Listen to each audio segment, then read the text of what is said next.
Hello my people, make una find seat well, because today's gist hot. Before we move forward, if you dey watch this video, abeg like this video, subscribe to the channel, make you turn on notification, so you no go miss anything wey dey drop. Okay, let's dive in. So the headlines say, Simon Ekpa panics in Finland court, makes a U-turn on Biafra. Wetin dey behind this? Wetin really happen? Make we break am down for clarity. Simon Ekpa, as many of you don't know, is one of the prominent figures in the Biafra agitation space. He lives in Finland and he leads a group pushing for restoration of Biafra, the Biafra Republic Government in Exile, BRGE, among others. Recently, a Finnish court, the Pijet Ham District Court, found him guilty of multiple charges. The court sentenced him to 6 years in prison for offenses related to terrorism, public incitement to commit a crime, tax fraud, and some breaches involving legal practice.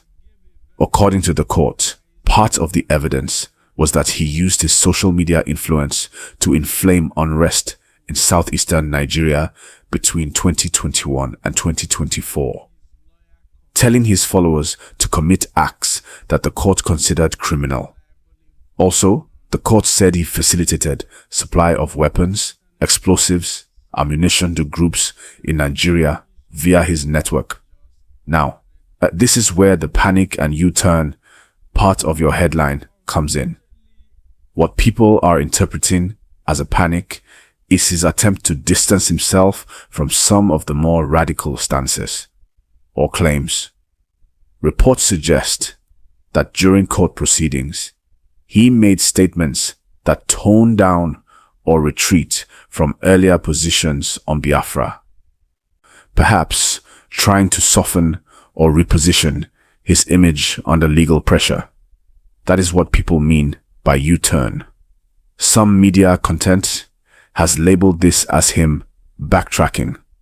For example, earlier, Ekpa had been very assertive in declaring that the region should be independent, pushing for restoration of Biafra via what he called a self-referendum.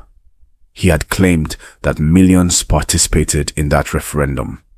But in court, under charges of terrorism and supporting violent acts, he seems to have moderated or clarified some of his past assertions, trying to map them into less violent or legally acceptable language. That shift is being interpreted by observers as a U-turn. Let me emphasize, the court's judgment is serious.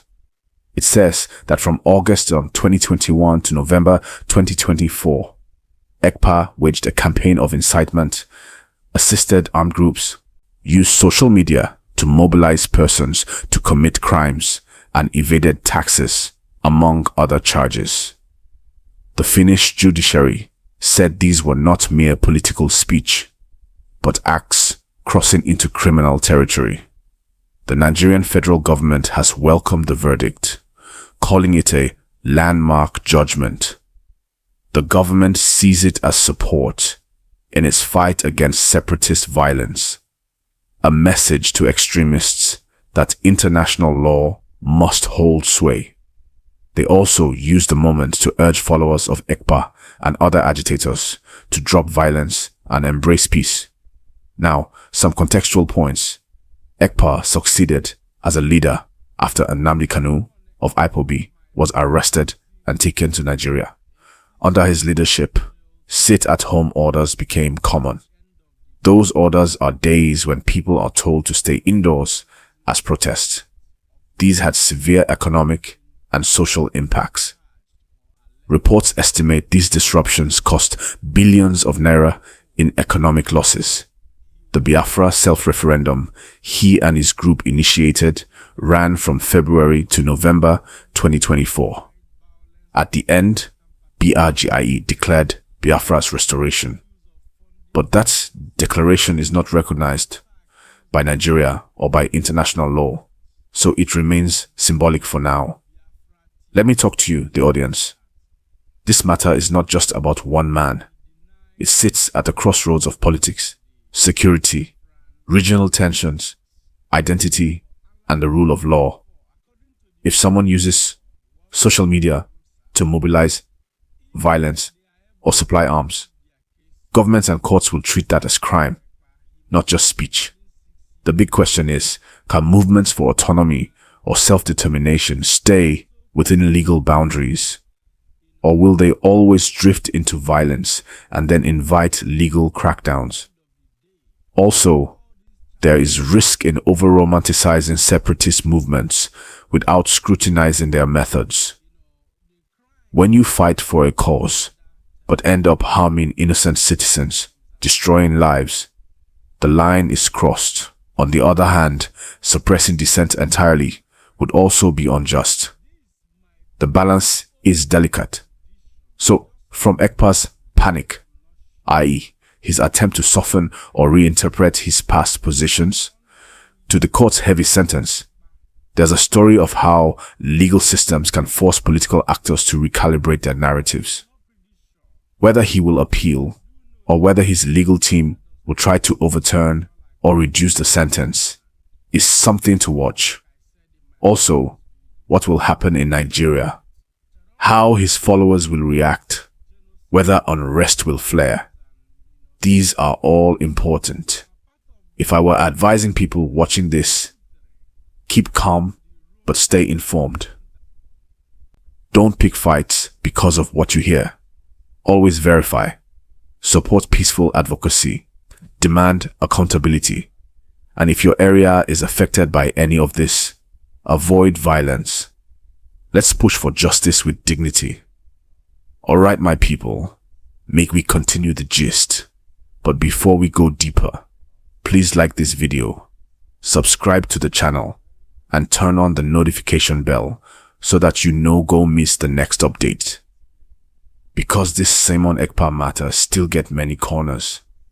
Now, after the judgment from the Finnish court, different reactions don't begin fly around, both from Nigeria and from the international community. Some groups are celebrating the conviction, saying it's long overdue. They believe Simon Ekpa's activities have brought pain, fear, and serious loss of life in the southeast. But others, especially his loyal supporters, say the case was politically motivated and that Finland just a yield to pressure from Nigeria's government. Let's look at the balance here. Reports show that Finland had received multiple petitions and diplomatic complaints from Nigeria since 2022, accusing Ekpa of inciting violence through his broadcasts. Many of you remember how he often streamed from Finland, issuing sit-at-home directives that paralyzed business in states like Enugu, Anambra, Abia, Ebonyi, and Imo. Shops would lock up, transport shut down, and anyone who disobeyed risked attack by unknown gunmen claiming loyalty to his orders. Now, whether Simon Ekpa personally organized those attacks or not, that was one of the things Finnish prosecutors tried to establish. The court found that his online influence wasn't just talk, it directly fueled unrest. And that's why the sentence was so heavy. 6 years. But 6 years in a European country is not always straightforward. Some parts might be served under supervision, and he could still appeal. Now, here's where the panic gist comes in. People in court said Ekpa appeared unsettled when prosecutors began to play video clips of his live streams. Those videos where he gave strong commands about no movement and called Nigerian security agents names. They say at that point, his tone changed. He reportedly told the court that his aim was never violence, that he was only promoting awareness about self-determination, and that some of the violence in Nigeria was done by criminals misusing his name. That shift from fiery declarations to defensive explanations, is what people now call his U-turn. But let's look beyond Ekpa as a person. What does this mean for the Biafra movement itself? For one, this case shows that the international community is watching. Countries like Finland don't want to be accused of harboring people who promote unrest abroad. So, anyone using their soil to push violent messages might face legal action. This also means that similar activists in Europe, America, and Canada will likely be more careful now. Secondly, this case might also push other separatist movements in Africa to rethink their strategies. If they really want to achieve anything meaningful, they may have to embrace dialogue, legal reforms, and peaceful campaigns, not violence or threats. Because once your movement becomes associated with bloodshed, the sympathy of the world disappears. Now let's return home. In Nigeria, security agencies have been working to restore peace in the southeast. The government says some gunmen who used to enforce sit-at-home orders are now surrendering after hearing about the Finnish conviction. But still, tension never fully died down. Many people in the region are tired. Tired of staying home every Monday. Tired of fear. Tired of not knowing who is in charge. The government or the agitators. Another angle to this gist is how politicians might use the matter. Some might point to Ekpa's conviction as proof that foreign-based agitators are misleading youths. Others might say it's time for government to address the root causes, like unemployment, marginalization, and poor infrastructure that make young people easy to recruit into such movements. You see, both sides have a point. While it's true that violence can't bring development, it's also true that frustration and hopelessness make people desperate. So, this story is not just about Simon Ekpa. It's about Nigeria's unity, justice, and the future of the Southeast. Now, some observers say the next big question is what happens to the Biafra Republic government in exile, BRGIE, that he leads. Will it continue without him? Will they appoint another leader? Or will this conviction weaken the entire structure? For now, no official statement from the BRGIE has been confirmed. But you know, social media, already there are claims and counterclaims. Some loyalists are saying he will appeal and that the struggle continues. Others are quietly distancing themselves, saying they never supported violence. Let's be real. The dream of Biafra didn't start today, and one man's case won't end it. But what it can do is reshape how people approach the issue. If the next generation of agitators learn from this, to focus on political engagement, economic empowerment, and cultural pride, then maybe something good can come from this whole drama. But if they double down on violence, then more pain will still come. As we talk about this, let's not forget that lives were lost during those sit-at-home days. Businesses were burnt, people were attacked, families relocated out of fear. This is not something we can joke with. Nigeria is already facing enough challenges. Insecurity, high cost of living, unemployment. Adding more chaos won't solve anything. So, while Simon Ekpa faces his time in Finland, the Southeast needs healing. It needs leaders, both traditional and political, to come together and rebuild trust. It also needs government attention. Real development, not just words. That's the only way to close the chapter on violence and agitation. Before I go, please don't forget, like this video, subscribe to the channel, and share it so more people can hear what's really going on. This matter still dey unfold, and I'll keep bringing you updates as things happen. Alright my people, make we continue this important gist. But before we go far, I beg, if you never liked this video, subscribe to the channel and turn on the notification bell. Do them now so that you go always get our latest news and analysis as the day hot. Now, make we talk about how this Simon Ekpa Finland court case fit affect politics and security for Nigeria, especially as we dey move towards the 2027 elections. This one a serious matter because even though Ekpa died far for Finland, his influence for Nigeria, particularly the southeast, still strong before his conviction. First, from a political angle. The southeast region has been battling with low voter turnout since the whole agitation and sit-at-home crisis started. Remember the 2023 general elections? Many polling units were almost empty, and in some areas, elections no even hold properly because people fear to come out.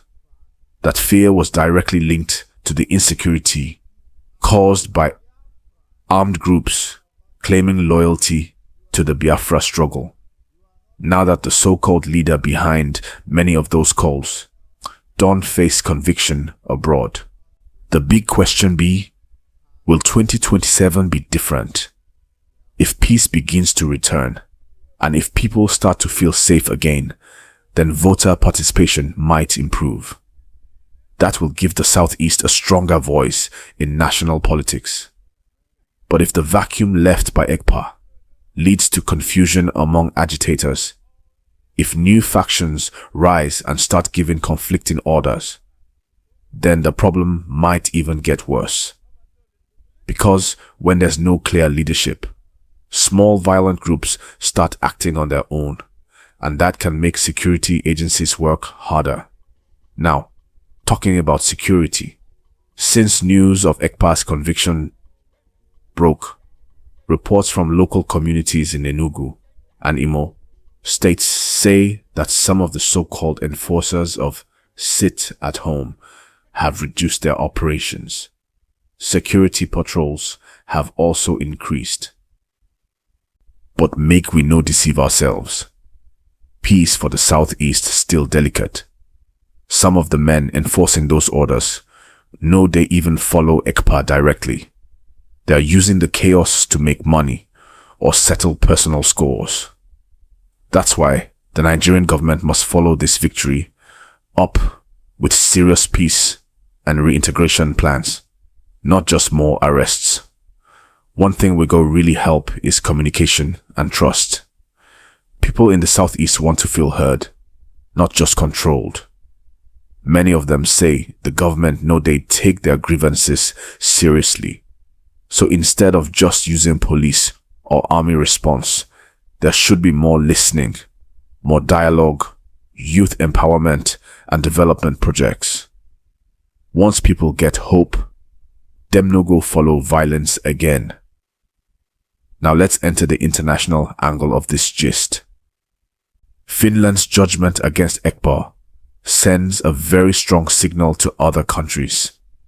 It shows that Europe is beginning to take cyber incitement seriously, especially when it causes deaths or instability in another country. In the past, some agitators used Western countries as safe zones to broadcast, to raise funds, and to organize protests online. But now, they go think twice. The Finnish government didn't just act because of politics. They acted because the evidence showed their citizens' safety and international image were at stake. Nobody wants to be tagged as a haven for terrorism or violence. That also means the Nigerian government now has stronger diplomatic backing. If another activist abroad starts using social media to incite attacks or promote violence, Nigeria can point to this case as a precedent and ask for similar action. So, you see, this case no be small thing. It could reshape how online activism and separatist campaigns are handled globally. Now, make we look at the Biafra struggle itself. As I talked before, the dream of self-determination didn't start with Ekpa, and it won't end with him. But after this case, the movement may begin to change shape. Some might go underground, others might try to form political parties or advocacy groups to push their message legally. If that happens, it could actually open a new chapter, one that focuses on development, dialogue, and representation instead of confrontation. For example, some youth groups in the Southeast have already started talking about forming regional think tanks, organizations that will study economic growth, culture, and infrastructure development. If they get the right support, that could reduce the influence of violent agitators. Because when people see that progress is possible within Nigeria, the hunger for breaking away may reduce. But there's also another side to it, the emotional angle. Many people in the Southeast feel emotionally connected to the Biafra identity. It's not just about politics, it's about history, pride, and pain. So, when leaders like Simon Ekpa face legal defeat, it creates mixed feelings. Some feel betrayed, thinking he gave up too easily, or made a U-turn under pressure.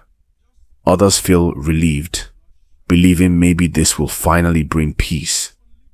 That emotional divide is something the government and community leaders need to address with empathy and understanding, not force. Now, from the economic angle, if peace truly returns to the Southeast, it will open up business opportunities again. Investors who left because of insecurity might return. Tourism, trade, and transportation can bounce back. Aba, Onitsha, Enugu, all those cities that used to be vibrant hubs can revive their energy again. But that will only happen if the government provides real development, good roads, stable electricity, and security. Before we round up this segment, let's remember something important. Freedom of speech is a right, but once speech turns into a call for violence, it becomes a crime. That's the thin line Simon Ekpa crossed, according to the Finnish court. And that's a lesson for everyone who uses social media to push any cause, whether political, religious, or social. If you must speak, speak responsibly. So, as we dare watch how this matter go unfold, whether Ekpa go appeal, or whether Bargiai go collapse or reorganize, one thing clear, this case don't shake the table seriously. It's a turning point for both Nigeria and those who use online influence for political causes. Once again, my people, make you like this video, subscribe, and drop your comment below. Tell us what you think. Do you believe this conviction will bring peace to the Southeast? Or do you think it will cause more anger among his followers? Now, let's look at how this whole Simon Ekpa conviction matter could affect the relationship between Nigeria and Finland, and also what it means for the future of online political activism, especially for Nigerians abroad. First, make we face the diplomatic side. For a long time, Nigeria and Finland have had a normal but quiet relationship. No big quarrels, but also no big partnership. But when Simon Ekpa started making international headlines, that quiet relationship got some tension. The Nigerian government had repeatedly complained that Finland was not doing enough to stop him from using their country as a base for activities that were destabilizing Nigeria. In fact, between 2022 and 2024, there were several diplomatic letters, meetings, and petitions from Nigeria's Ministry of Foreign Affairs to the Finnish government. At first, Finland maintained that it respected freedom of expression and that it couldn't act without solid evidence of wrongdoing. But as the situation in the southeast got worse, with more reports of violence linked to sit-at-home orders, pressure began to mount, both from international observers and from within Finland itself. People began to ask, can a person living in Finland use that freedom to incite violence in another country? That question is what led to deeper investigation and finally prosecution. Now, with the court's judgment convicting Simon Ekpa, it's clear that Finland wanted to send a strong message, both to Nigeria and to the world, that it doesn't support violence, no matter who or where it comes from. So how will Nigeria respond? From what we've seen, the Nigerian government is happy with the decision. Top officials have already commended Finland for taking what they call a bold and fair step. This could actually strengthen diplomatic relations.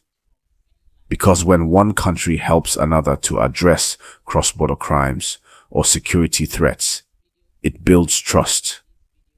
Don't be surprised if, in the coming months, you start hearing about new agreements between Nigeria and Finland, maybe around cybercrime control, intelligence sharing, or even trade cooperation.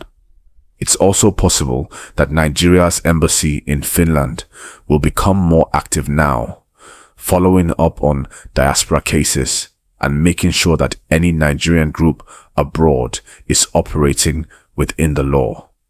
The government might also start working more closely with other European countries to monitor the activities of groups linked to unrest back home. That's the kind of ripple effect this case can create. Now let's move to the future of online political activism, especially for Nigerians abroad. This part is very important because it's not just about Simon Ekpa. Many Nigerians living in the diaspora are very active politically online. They campaign, they organize discussions, and some even raise funds for different movements. Social media has become a big tool for political influence. But after this case, one thing is certain. Every activist abroad will now think twice before making strong political statements that could be seen as incitement. And honestly, that's not a bad thing. Activism is not a crime. It's actually part of democracy. But when you use your platform to spread fear or encourage violence, then it crosses into illegality. That's the fine line that every activist must now respect. This case sets a clear example. Freedom of speech is not freedom to harm. We might start seeing a new generation of activists who focus more on policy discussions, community development, and peaceful dialogue rather than threats or militant language. And that's a good direction for Nigeria, because the truth is, social media is powerful. One message can travel across continents in seconds. So the responsibility that comes with that power is heavy. Even local activists within Nigeria will now be more careful. Law enforcement agencies are already saying they will begin monitoring online and broadcasts more closely. Not to silence people, but to stop hate speech, fake news, and incitement before it turns into violence. This might even push social media platforms to cooperate more with the Nigerian government on content moderation. Now, on a bigger level, what happened in Finland shows that digital borders don't exist anymore. You might be in another country, but if your words cause deaths or unrest elsewhere, you can still face consequences. That's the new reality of our digital age. And for Nigerians, it's a reminder that your online reputation is part of your real-world life. What you post, what you stream, what you share, all these things matter. Now, back to Nigeria. There's also a political undercurrent to this case. Some analysts believe the government might use the outcome to argue that separatist violence has no future, to push for unity and discourage new agitation movements. Others warn that if government doesn't handle the aftermath carefully, some groups might use Ekpa's conviction as propaganda, saying he's been persecuted rather than punished. So communication from the government has to be smart, firm but fair. Meanwhile, in the southeast, many peace groups and traditional rulers are already calling for calm. They say the region must move forward now, focus on rebuilding, on trade, on education, and on youth empowerment. If these calls are followed with real action, 2025 and beyond could mark the beginning of healing. Because let's be honest, the Southeast used to be one of the most peaceful and productive regions in Nigeria. From business to education, they contributed massively to the country's development. But in recent years, insecurity and agitation have slowed everything down. This case, as controversial as it may be, might just be the wake-up call everyone needs to start fresh. So, my people, the takeaway from all this gist is simple. The Finland Nigeria relationship just got stronger through law enforcement cooperation. The future of online activism will now require more responsibility and maturity. The Southeast has a chance to heal and rebuild if everyone plays their part. And finally, for anyone listening, remember that freedom comes with limits. Once your words cause harm, the law can reach you, no matter where you are. Please, my people, if you've enjoyed this breakdown, don't forget to like this video, subscribe, and share it so others can hear the truth behind the headlines.